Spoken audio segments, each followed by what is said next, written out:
This is Janie from Louisville, and you're listening to Scandal Water, where the tea is hot and the conversation lively. Your hosts, Candy and Ashley, will discuss a peculiar story somehow related to the entertainment industry.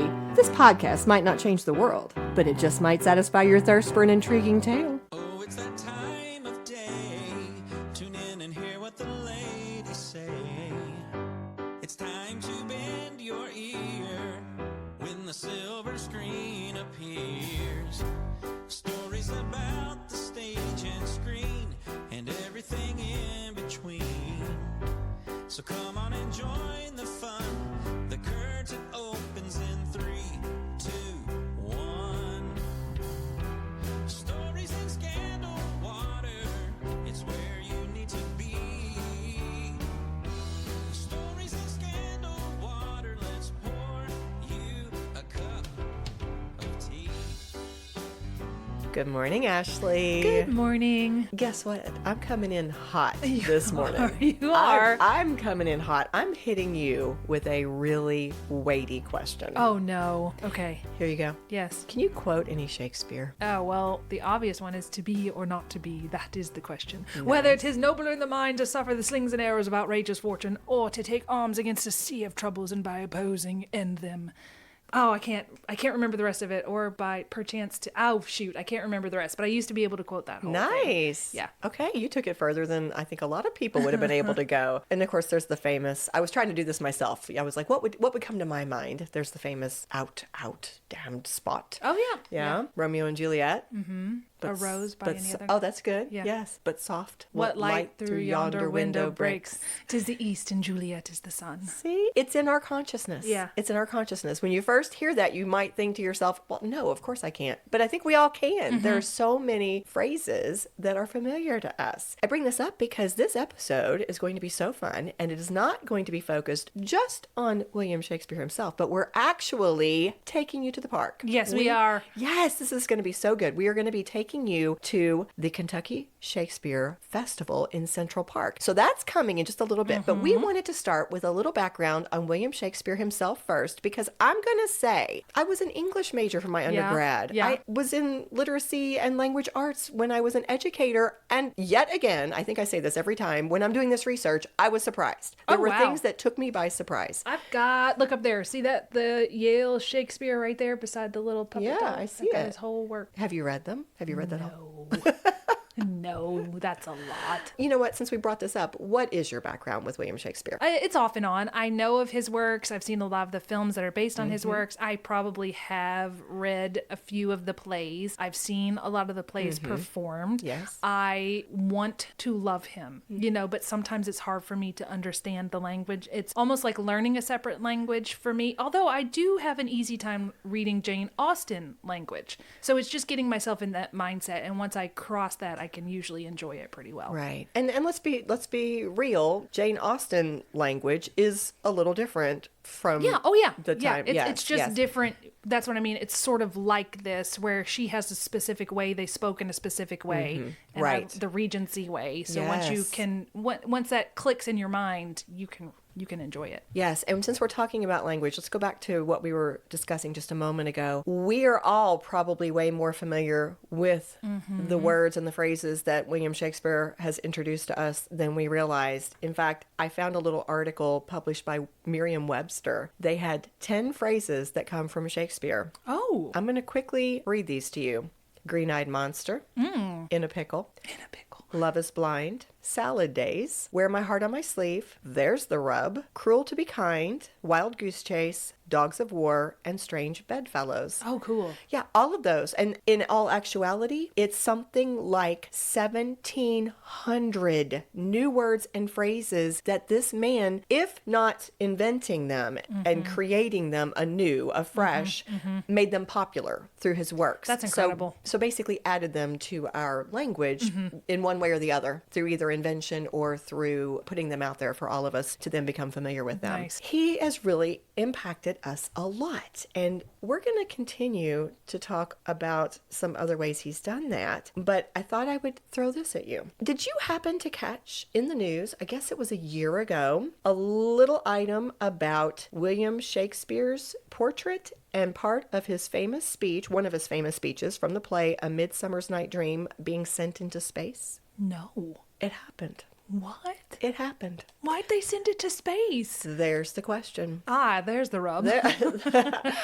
I have the answer for you. All right. We're going to come back to that after we talk a little bit about this man himself. That's the teaser. Did I hook you with that? I am teased, yes. Okay, good deal. Well, let's talk a little bit about William Shakespeare's life. I think everybody knows he was born in Stratford upon Avon. I'm not sure everybody knows the year. It was April of 1564. Think about this for a moment. Mid to late 1500s. Yeah. Trying to piece together the life of somebody who lived during that time, this has been really hard for the historians who are out there. There are so many details they do not know for certain, but they have to make educated guesses. What they do is, or what they've done, I should say, is they've taken all the data they can find, all the records, all the documentation, and also their knowledge of the way things worked, the protocols, and then they've come up with their best guesses about a lot of things that occurred during this man's lifetime. So, for example, they have records that show he was baptized on Wednesday, April 26th of that year, 1564. They know from the time period, babies were typically baptized within 3 days of their birth. And there was also some kind of a recommendation about,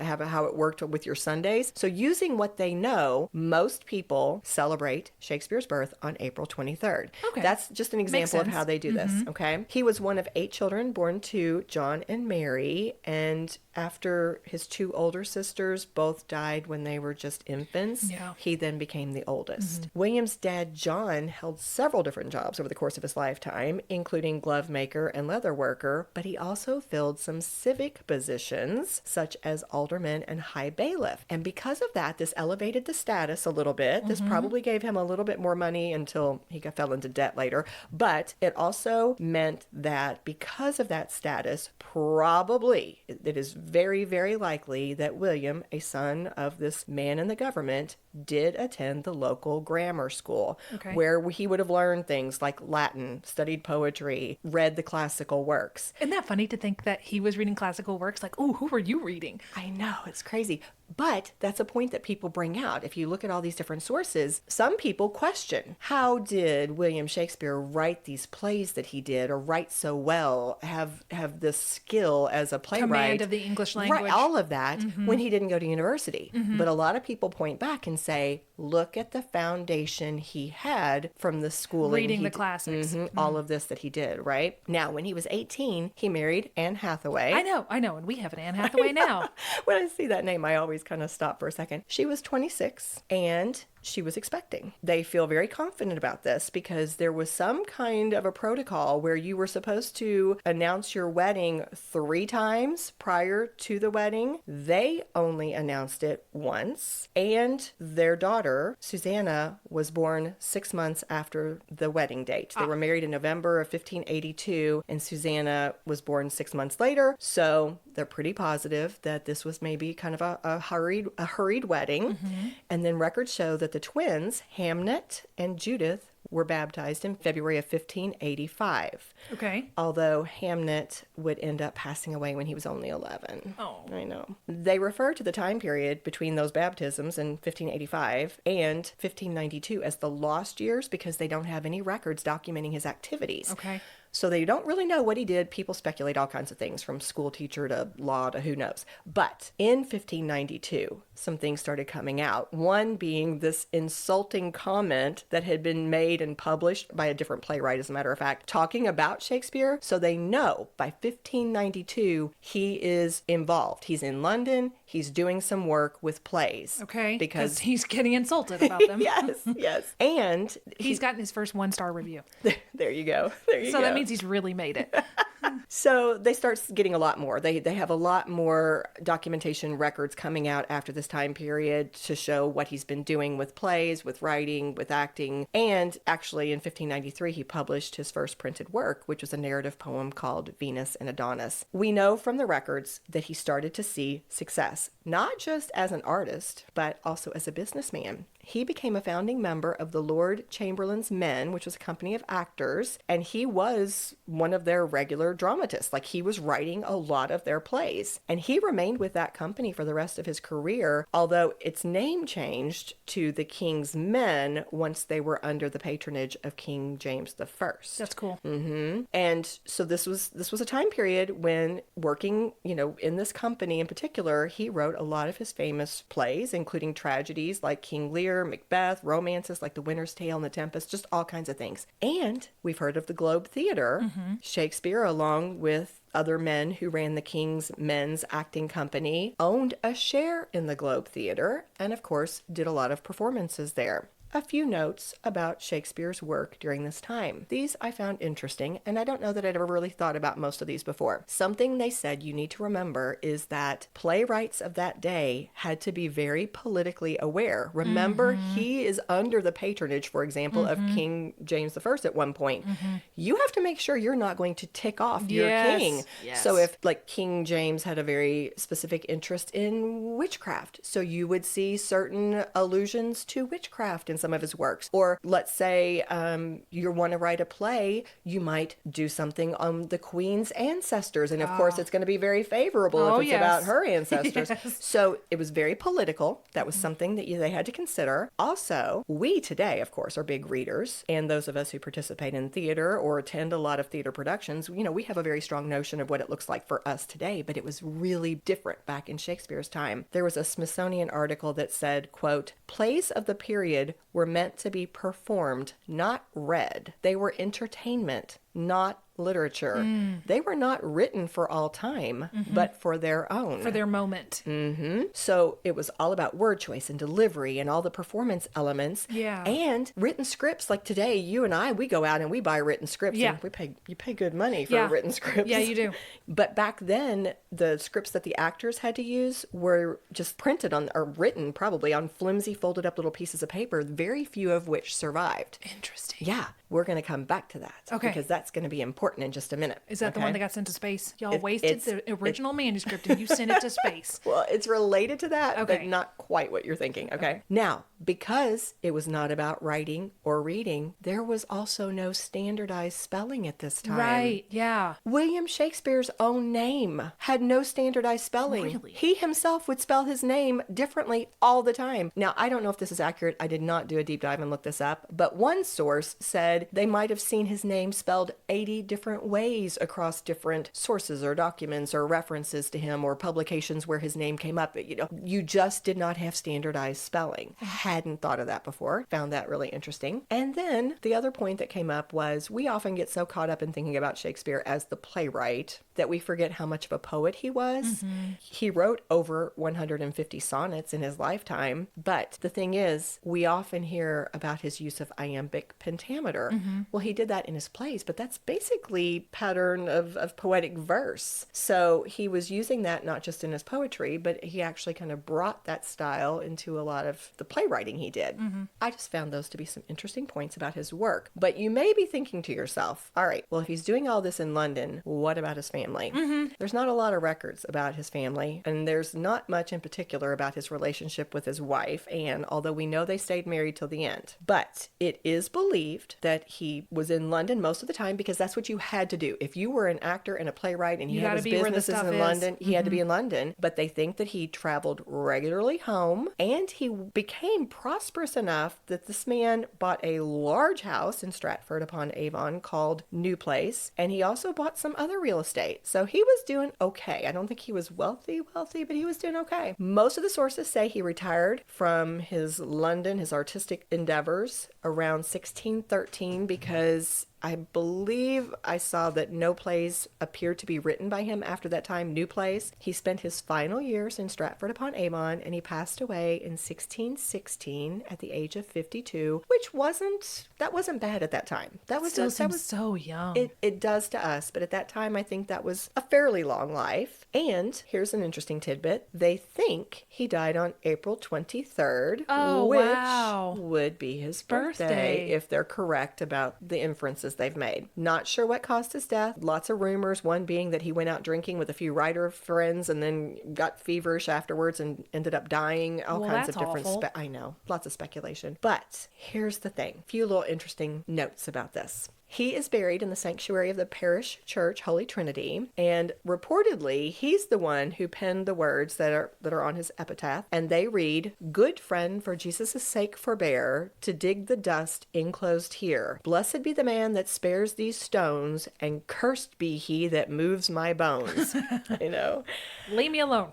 Susanna, as the oldest child, and with there being no male, because if there had been a male, he would have taken precedent over her. But anyway. Primogenitor. Oh, is that the word? I think that's the right word. It's where everything goes to the oldest child. Male. Okay. Oldest male, usually. Well, she ended up inheriting all the property, which, again, you know, he'd acquired quite a bit. So she's doing okay. And then William also, in his will, which he apparently revised not long before he died, it said that it was dated March 25th of 1616. But he bequeathed a handful of specific items to different family members or friends. Now, since we do know so little about his relationship with his wife, a lot of people have made some inferences about what he left his wife in his will. It says, "Item I give unto my wife, my second best bed with the furniture." What? I know. Now, and what he left to his daughter Judith, who did not inherit all the real estate, was better. My best bed.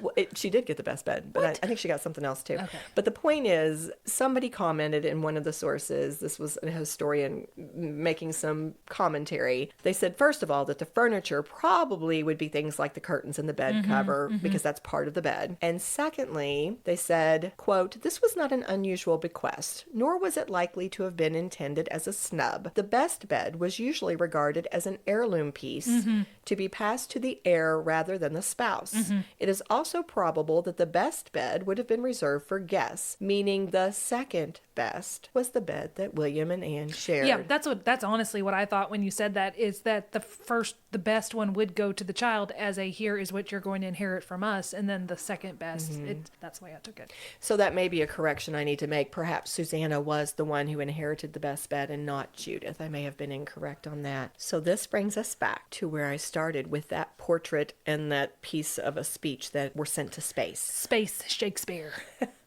I think this is so interesting. Apparently, there's this filmmaker who I believe is creating a number of short films about Shakespeare, but in this particular case, he was sending these items into space because he wanted to commemorate the 400th anniversary of the publication of Shakespeare's first folio.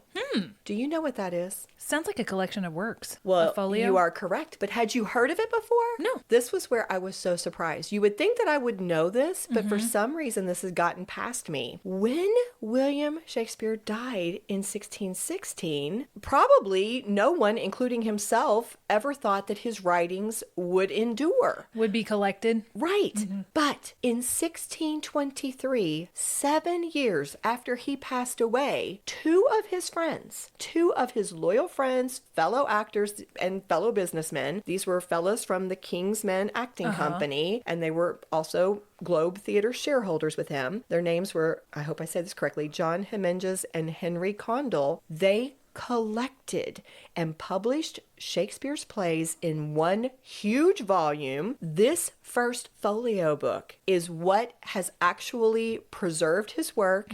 It is what they think has helped to elevate him to the status that he enjoys today. In fact, this was the first time in history that any author's collection of plays had ever been printed. Like this is like they had done folios before, but they were usually for religious things or other purposes. This is the first time they'd done it for an author, for a playwright. And here's the thing. There were about 17 or 18 plays that would have been lost if these fellas had not put it in the first folio. And we're talking Macbeth, The Tempest, Julius Caesar, Measure for Measure, Antony and Cleopatra. It went on because they weren't written anywhere else. Had they not been published in this, we would not have them. Gone. That is amazing. And let's think about the plays that are gone, because nobody did do that. That's interesting. That is interesting to think about. He wasn't the only playwright back then. Well, you know what? That's an excellent point. According to the source, it always varies a little bit, but most of them seem to agree that probably about 750 copies of the first folio were printed, which was a pretty sizable run for that time. I'd like 750 copies made of anything that I write. How about you? But over the last 400 years, about 500 of those copies have been lost or eaten by insects or who knows, but they're gone. So those insects were really digesting the word. I'm sorry. Nice. Thanks. But of the surviving copies, they say fewer than 40 exist in their, they use the term coveted original condition. And just to give an example of how valuable these are, in October of 2020, one copy that had been held by Mills College in California sold for a record $9.9 million. Wow. Making it, they commented, one of the most valuable books in the world. Wow. I bet they didn't say who bought it, did they? Yeah, I wouldn't publish that. You know what? I believe they did, but I don't think I didn't record that. Sorry. Well, we won't share it just in case somebody's going to go steal it. But here's another really cool thing. The title page of the first folio includes an original portrait of Shakespeare that was engraved by the artist Martin Droeshout. And they say this engraving is one of the very few portraits of Shakespeare that people consider to be authentic because it was his loyal friends who did this and who put it in the book. So they think this must be this is what he looked like. Yep, they approved it. How cool is that? That is really cool. Of course, that's in my show notes. I've got I have some pictures of the folio and that particular portrait or engraving. Loved every bit of that. But last little comment before we wrap this up and move on over to our fun Shakespeare in the Park field trip. Yes, I just have to mention, because they're going to give me the side eye if I don't, there is a huge controversy over whether Shakespeare actually wrote all of the works for which he's been credited. What I could find, and it wasn't like I, did some massive research, but just my cursory research made it appear as though a lot of scholars and historians do believe he did author them all, although they think there may have been a lot of collaboration with other I saw a playwrights. video about that. He James Patterson did, is what he did. To go back to what we talked about earlier. I don't know if it was this other person writing it. I know, but this made me think of that, like, you James Pattersoned a couple of your plays where he collaborated with some people, but it was only his name on it. Right? Okay. Yes, that's what they're saying. Absolutely. Or it was also brought out in one source. What we do today is what you would have done back then too. You saw what other playwrights were doing and you got ideas. If there were popular plays at that time, in today's world we say popular movies or books might spark ideas for other writers. Oh, yeah, sure. You would do that back then too. That's what a lot of people believe. Others theorize that one or more different authors may have published works under Shakespeare's name. They wrote and then they put his name on it. And as I recall, I believe Tori Murden McClure, when we did the interview with her, I think she may have been leaning towards the idea that, was it Francis Bacon could have authored a number of those works? So I know that there are a lot of people who believe that very strongly. I will tell you, I am not touching this with a 10-foot pole, because when I would hit comment sections, people are passionate, and I am not informed enough to take any kind of stance. No. So I'm just leaving it all right there. You guys believe what you want to believe, and we support you. Right. Now that we have had a little bit of a background on William Shakespeare, why don't we take a break? And when we come back, guys, let's go to the park. We are going to the park. If you love Scandal Water and would like to help us keep the tea brewing, simply go to www.buymeacoffee.com/scandalwaterpod, where you can become a monthly supporter or give a one-time gift. Cheers! And we are back to talk about Kentucky Shakespeare's free Shakespeare Festival in Central Park.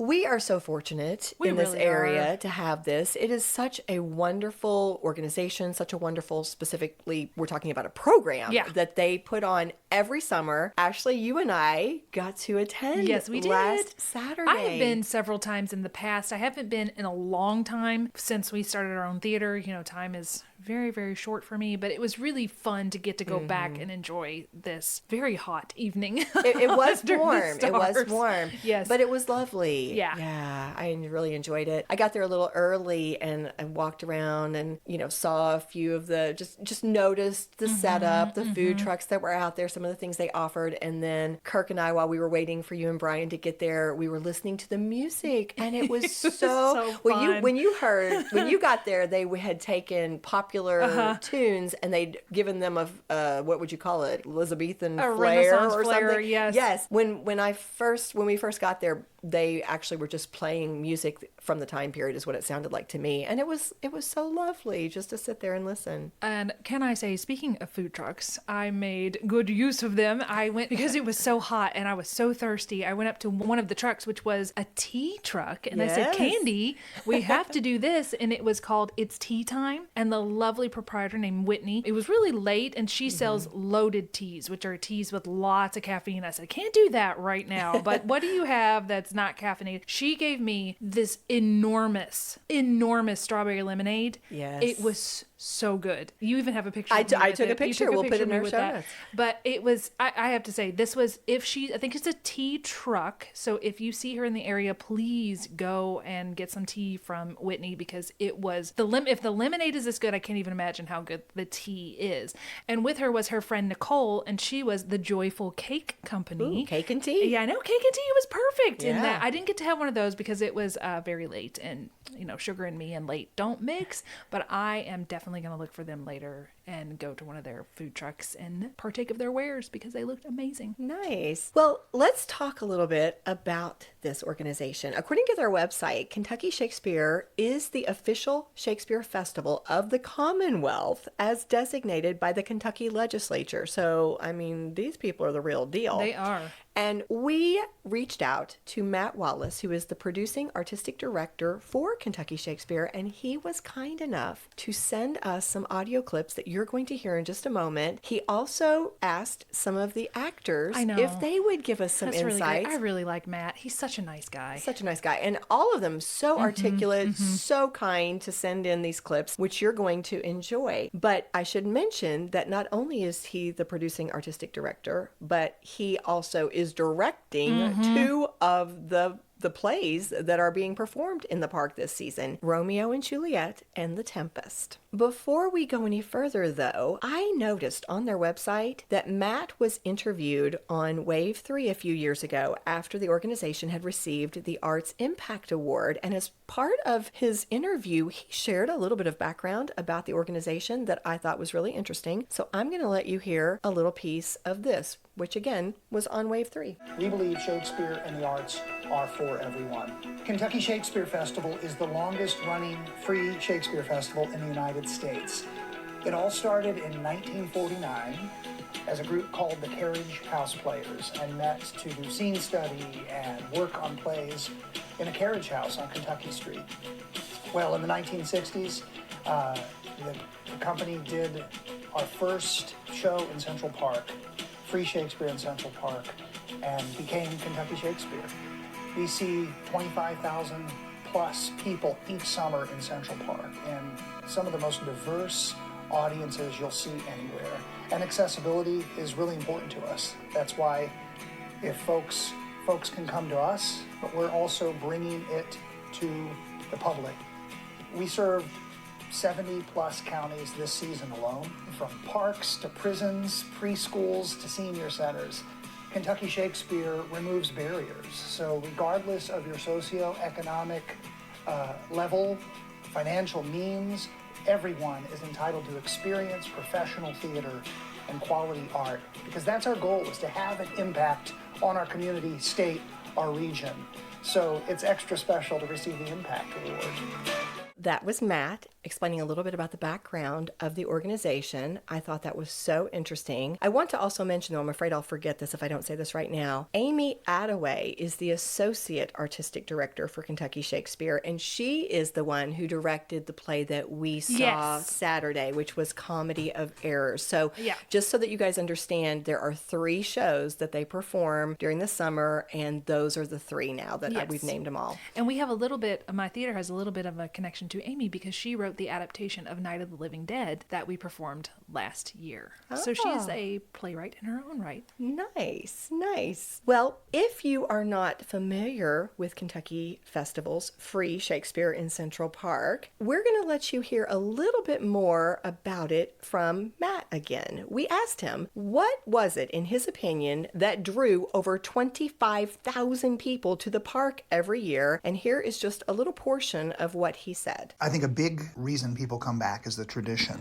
We're part of people's lives. We're part of the fabric of the community, and it's a family tradition for many. I think also the magic of outdoor theater. There's nothing like experiencing, this exciting live theater under the stars in a beautiful Louisville Metro and Olmsted Park. Also the experience. I think people, it is a festival. It's Kentucky Shakespeare Festival. We're not just coming to see a play, and as much as our focus is on producing and presenting these professional quality productions, it's about the experience from the minute you walk in the park and you're greeted by a friendly, smiling volunteer or a helpful staff member, and you take your child to our free Kids Globe tent with interactive activities that are going to tie into the show, and visit the gift shop or one of the food trucks that we have there for that night, or Will's Tavern, our bar, and enjoy a beverage. Our community pre-show experience that happens at 7:15 every night, so you're going to see a different community group.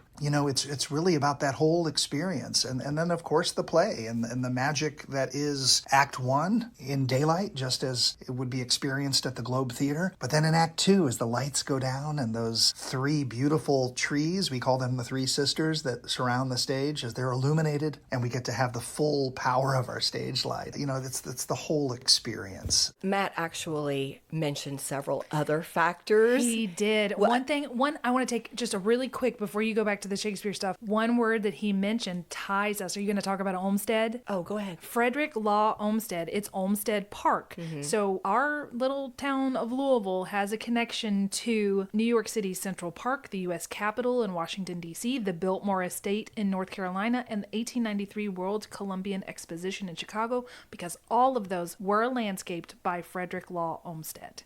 Very cool. This man is amazing. He's regarded as the founder of American landscape architecture. So anyway, I had to go down that little rabbit hole because I love architecture and that kind of stuff. And I was like, Olmsted, I know him.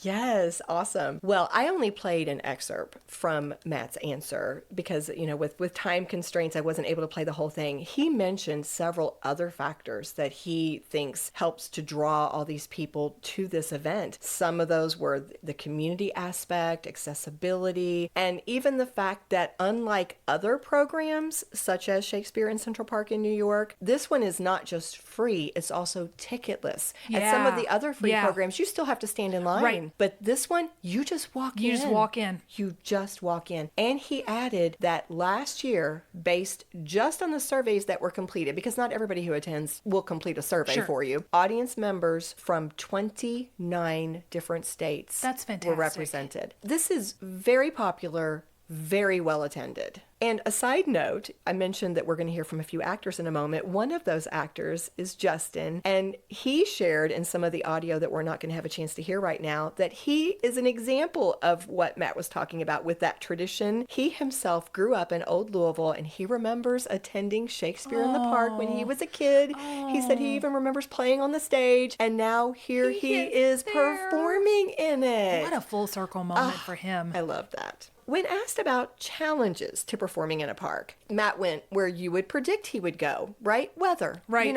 Most people think, what about rain cancellations? He pointed out really, you don't have very many. He said they don't make the call about rain cancellations until around 7:30 p.m. because here's the thing. We have lots of little pop-up showers. We do. And yeah. so if there's a little pop-up shower at 2:30 in the afternoon, chances are that show is still going on that Right, night. You don't right. write it off just because you saw a little rain in the morning. Right. He said there are very few rain cancellations. But with climate change, he said they actually have a few heat outs nowadays. If it is just too hot, every now and then they have to call it. And then he offered another challenge, which was intriguing to me. I wouldn't have thought about this. So I'm going to let Matt share this particular answer with you. I think also misconceptions from audience members about coming, quote, downtown. You know, Kentucky Shakespeare's summer home of the C. Douglas Ramey Amphitheater is located in historic, beautiful Old Louisville, which is the oldest Victorian-era preservation district in the United States. It's an amazing, historic, just gorgeous neighborhood. I always feel like if we can get someone there once, you know, and they come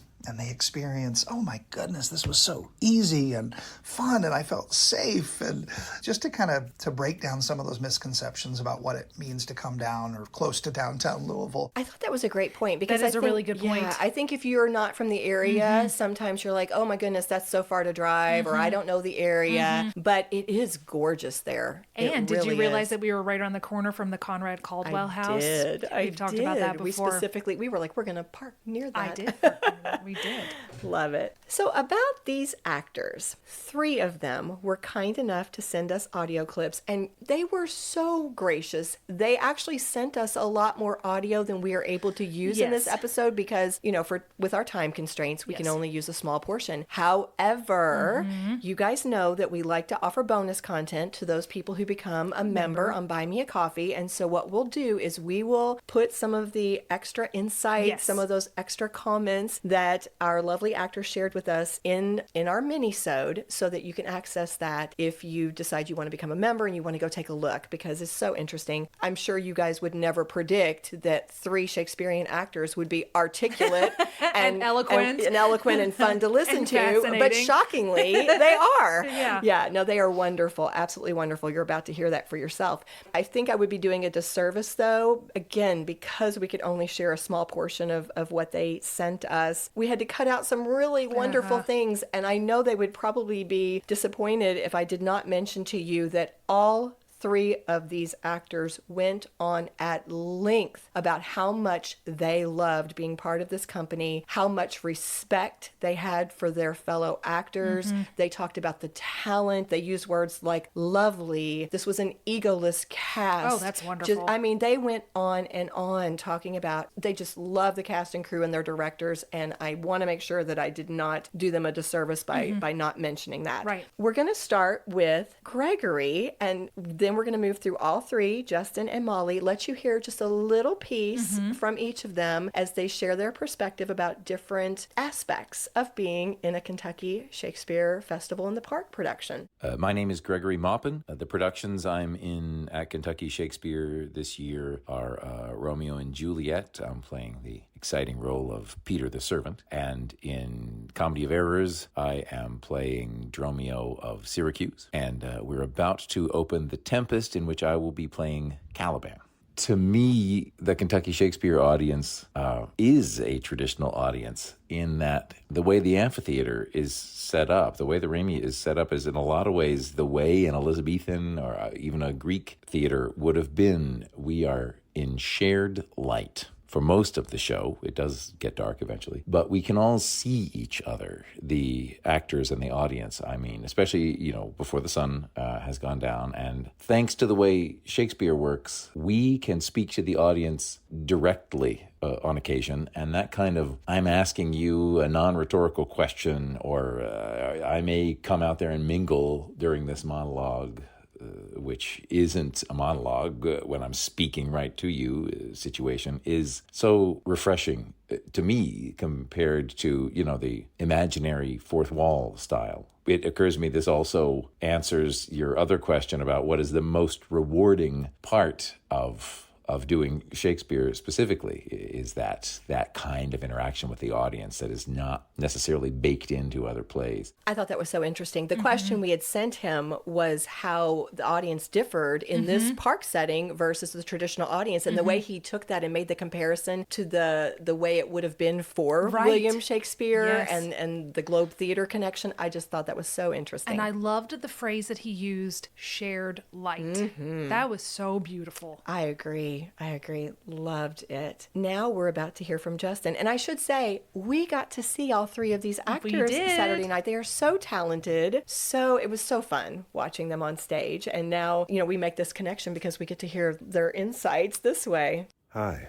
My name is Justin Jackson. I am playing Antipholus of Syracuse in the Comedy of Errors, Tybalt in Romeo and Juliet, and Stefano in Tempest. I'm in all three shows this summer. Some of the best things about the park is that the park is unpredictable.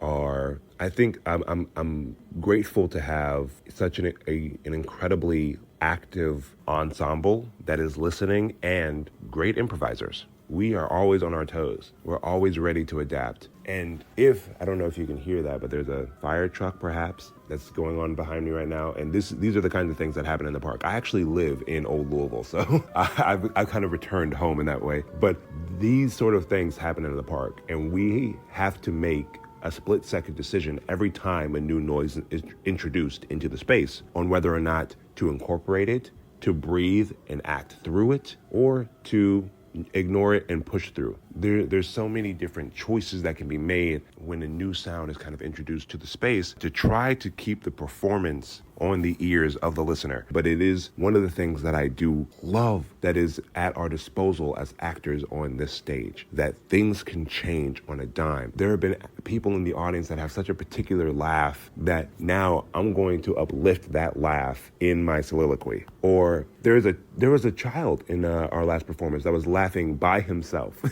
The audience was like smiling, but he was losing it, this young man, this young boy. And I looked at him and kind of just said my line to him, pointed to him, and was very much, we were in a similar space of like, what is going on? This guy's crazy, And that was just a joy. It's really a joy to see how the park affects the choices. And of course, there are things like we have to do, like projection, making sure that we can hit the back of the park, really filling the stage, right? Movement-wise, character-wise, we're making kind of grander shapes with our body. Thank you, Ambo Dance Theater. I just learned about shapes, like physical shapes. We're making a lot of physical shapes with our body and making sure that we convey these things to the audience that's in the back or maybe has a hard time seeing or a hard time hearing, that the story is hitting their soul first and then their body.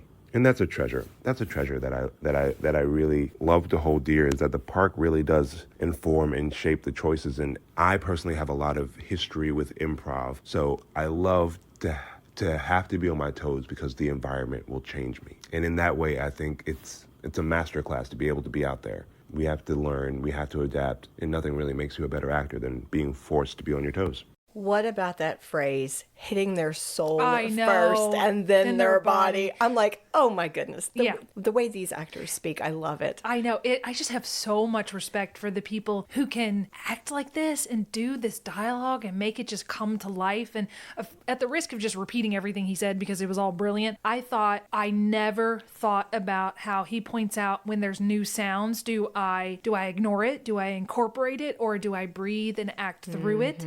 And then how they use the audience and act toward them. Like he said, I found a guy that I was connecting with and I just looked at him and acted toward him. I mean, These guys are phenomenal. Yes. And to be on your toes that much. He kept saying, forced to be on your toes. Yes. You can see how you would just have to be so present, right? You'd have to be present in every second.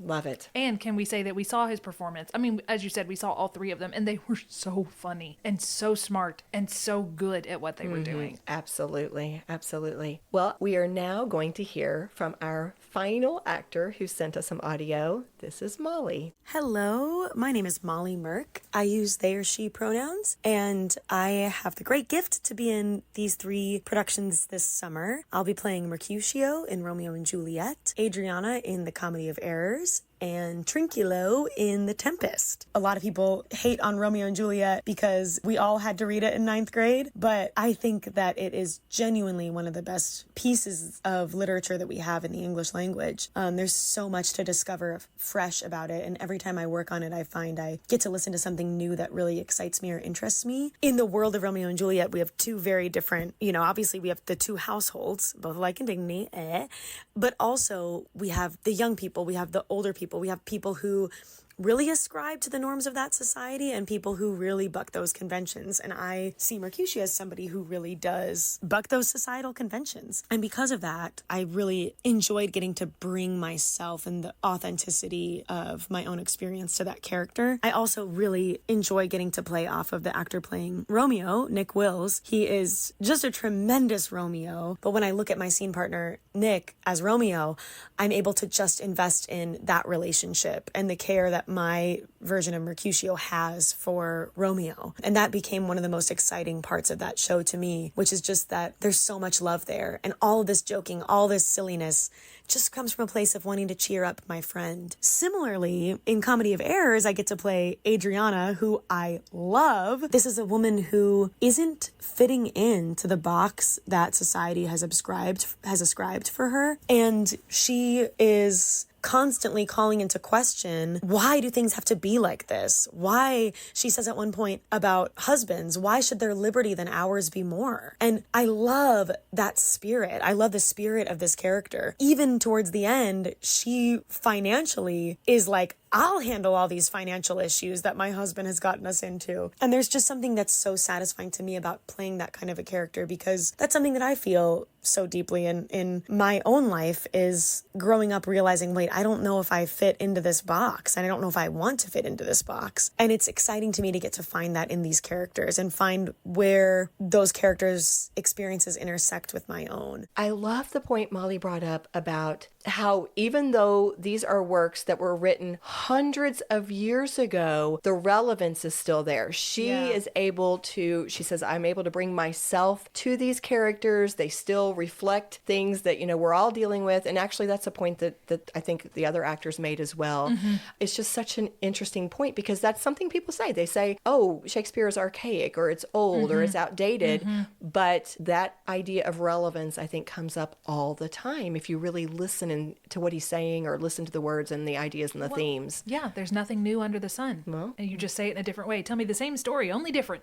And he is doing that. I think she said it very well. Yeah, very well. So obviously, Matt shared with us a lot of really interesting points about Kentucky Shakespeare and their Shakespeare in the Park program. But he said two things in particular that really spoke to me. I'd never heard of these ideas before. Mm-hmm. I want to play, this is an excerpt, obviously the other factors he mentioned were also very, very interesting, very valid, but these just kind of took me aback. So let me share this with you. There was a study of theater goers that found after a certain amount of time sitting together in an audience, the audience members' hearts started to beat as one to the same rhythm. And I think that just illustrates the power of what we do and what we can do. I mentioned this in my program notes this year, but last year the Surgeon General talked about the epidemic of loneliness, and loneliness being an epidemic. And experiences like this that are free and accessible and inclusive and all summer long, we're there for people,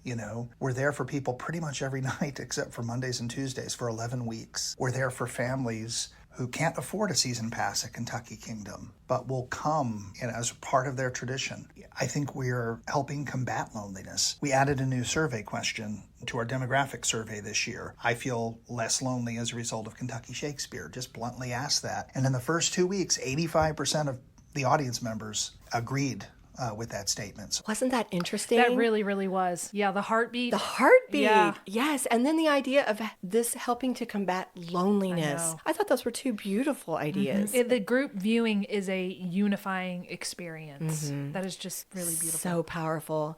And, it's interesting because I just love those points. I love those points. But we actually had the opportunity to speak to a few of the audience members yes, we did. Last Saturday. So why don't we quickly share the reactions that we heard from these two little groups. They were very random in their choices, but one turned out to be quite appropriate. I'm Kara. I'm Dave. Hi. Yeah. And what is your reaction to the play so far? It's great. I have not seen Comedy of Errors, so this is my first time. Really enjoyed it. We enjoy the atmosphere, and we've been out here a couple of times, so we really like it. Do you know anyone in the cast? No, no. No, we actually came from Lexington, and I've come a few times, and her first one was just a couple weeks ago when we saw Romeo and Juliet, Romeo and and so Juliet. came back for this one. So what is it that keeps bringing you back, especially driving a distance? It was just a great environment, and we don't have anything like this where we're at, so it's worth the drive. Beautiful park, and it's been we enjoyed the first one, so I did. So when he was talking about coming back, I'm like, yeah, let's go. So that was a lovely couple that I believe were on a date. That was the impression I got. And then we approached a little family. It looked like a mom with 3 kids, but we discovered they actually had a little bit of a different dynamic. Yes, So and this was the appropriate one. Well, my name is Sally Evans, and I have twin girls who are 8.5, Mollie and Finn. They are identical twins. We were really excited to see this play, and I was trying to explain to them actually how there are in fact 2 sets of identical twins and how they get separated, and so we're having a lot of fun enjoying that tonight. What do you think of it so far? It's really nice. I feel like they're copying us, but performance is kind of like Parent Trap. That's what I said. That's exactly what I said. It's like Shakespeare's Parent Trap. Yeah.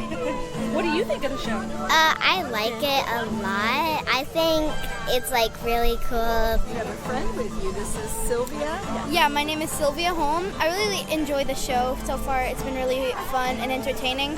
Anything else you guys want to say about the show? Well, we just live in the neighborhood, and this is something we do every summer. It's not quite always this steamy, but it's just a wonderful part of living in Louisville and Old Louisville. We're so proud of having a free Shakespeare Festival every summer with really professional people. I mean, it's something that I think, enhances our quality here in the neighborhood and for our city. I'm just very proud of it. Yeah, so what are the odds that we would randomly choose twins I know. to interview? I loved that. I did too. They were such a fun little family. They were. And I don't know if you caught that, but it was Sally with her 2 twin daughters, and then they had a friend, Yes. Sylvia, with them. So we Yes. got to hear from all 3 of them. And you heard the music playing in the background did. as well. I loved it. The point that Sally made at the end about how proud they are, how it enhances their summer and their experience, kind of their quality of life living in that neighborhood. I thought, well, what a lovely thing to say. I really like that. Bringing this to a close, we are actually moving towards the end of their season. Yeah. If you have a chance to go in the next few days, I know I speak for you as well, Ashley. Yes. We highly recommend you make your way to the Kentucky Shakespeare Free Festival in Central Park. Get on out there, enjoy it this summer. If you miss it, make your plans right now to catch it next season, because this is every year. It is a truly unique experience. It is. It's so much fun. It's so interesting. So get it on your calendars. We highly recommend you go. And so with that in mind, we did ask Matt to give a few tips for those of you who might be attending your very first Shakespeare in the Park. First, come as you are and know you're going to be welcome here. We always encourage people to visit our website at kyshakespeare.com and click on that Kentucky Shakespeare Festival link. There you can get the schedule, or you can go up to that events tab and get the calendar. So in advance, you can see, okay, what food trucks are going to be there that night, what show is playing. We rotate 60 food trucks throughout the summer, so each night 2 to 3 food trucks will be there, sweet and savory. So you can kind of plan if you want to eat with us. You can also see what pre-show performances. So we'll have various community pre-shows there. You can see what that's going to be. You can also see that nightly schedule, 6 p.m. food truck, 7 o'clock Kids Globe, gift shop and bar, 7:15 pre-show, and 8 o'clock performance. You can get all that information on our website. And also, I also recommend just, following us on Facebook or Instagram. That way, if there are any weather-related changes, which are rare, that we would announce at 7:30, you'd be able to see those right away. As far as any seating needs or anything like that, we can accommodate about 1,200 people in the amphitheater. We have a mix of about 130 or so in-ground benches, picnic tables, room for wheelchairs, and lots of grass space as well for blankets. We keep the first two and the back two chairs without benches. So if you want to bring your own chairs, you can go in the front or the back of the amphitheater or on the sides. So really, it just kind of depends on what you want. Or if we do have many different items for purchase, whether it's food trucks, bar, or gift shop. We do take credit card, cash for any of that. And we also encourage people to, we have a tradition of collecting donations at intermission. As the oldest non-ticketed Shakespeare Festival in the country, that's free. We rely heavily on donations. So it costs us about $400,000 to mount and give away the summer season at no cost to those we serve. So at intermission, we'll take donations, and the actors will be on stage and staff will be coming around with these little bags. So we always encourage people to bring some money if they're able to donate. And if they don't have cash, we actually can donate through Venmo now. So at KY Shakes on Venmo is where we can get those donations, and they're tax deductible. So we always appreciate when people remember us and their giving. You know, the other interesting thing is once their season ends, it is not over for this organization.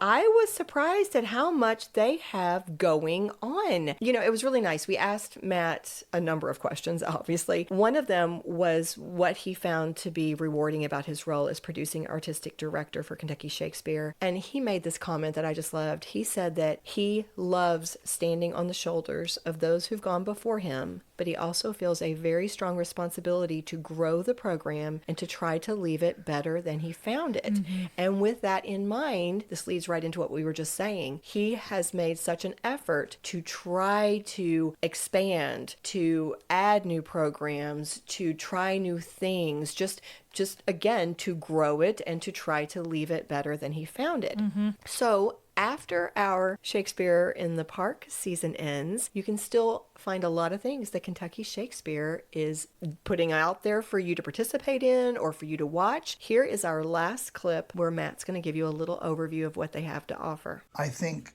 people would be surprised to learn how much Kentucky Shakespeare does all year long.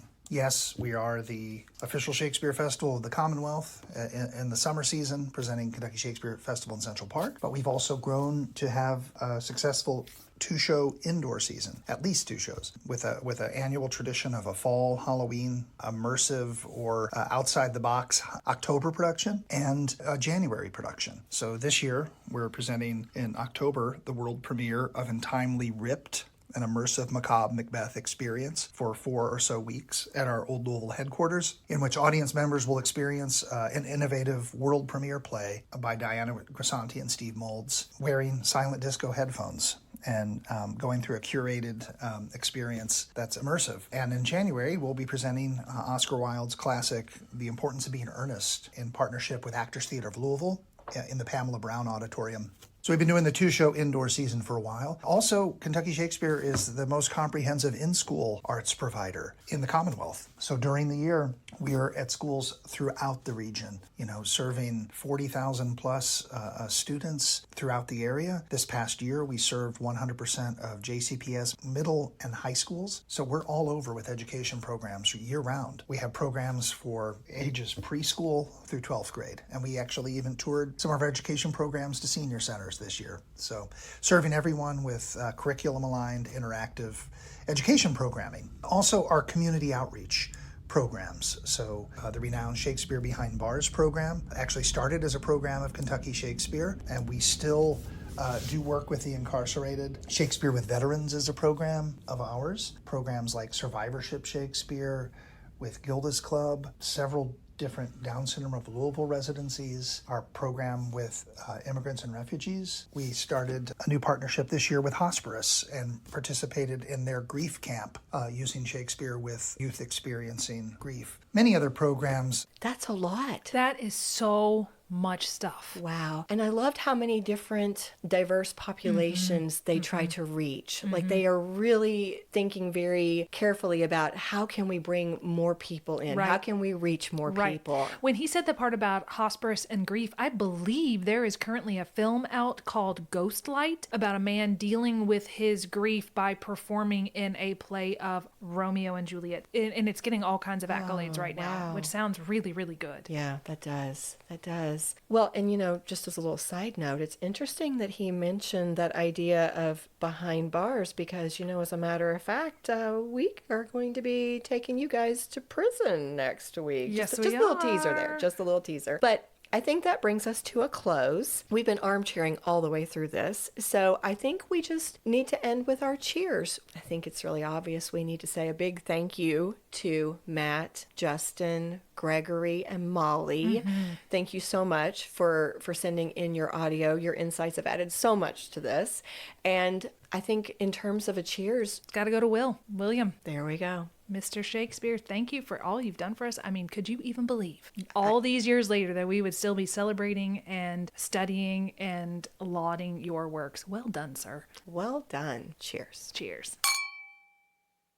If you love what we do, please rate and review our show. Or you can become a supporter by making a donation through buymeacoffee.com/scandalwaterpod. Whether a single gift or a recurring monthly donation, it would go a long way towards supporting our work and allowing us to keep the tea brewing. At our website, www.scandalwaterpodcast.com, you can submit questions or your own story ideas, access our sources and show notes, see the merch we offer for sale, and more. You can join the Scandal Water community through our Scandal Water Podcast Facebook page or follow us on Instagram or TikTok at Scandal Water Podcast. This episode was executive produced by Candy Thomas, that's me, and Ashley Raymer Brown, that's me. It was researched and written by Candy Thomas and edited by Ashley Raymer Brown. A special thank you to Josh Martin, who wrote, composed, and performed the Scandal Water theme and other music. Matt C. Adams, who created the artwork, and Joshua Reith, who designed our website and provides ongoing technical support. As a reminder, this podcast is purely for entertainment purposes. The thoughts and opinions of the host during each episode of Scandal Water are their own and do not reflect the opinions of any future guests, advertisers, or clearly professional psychologists. Thanks for listening.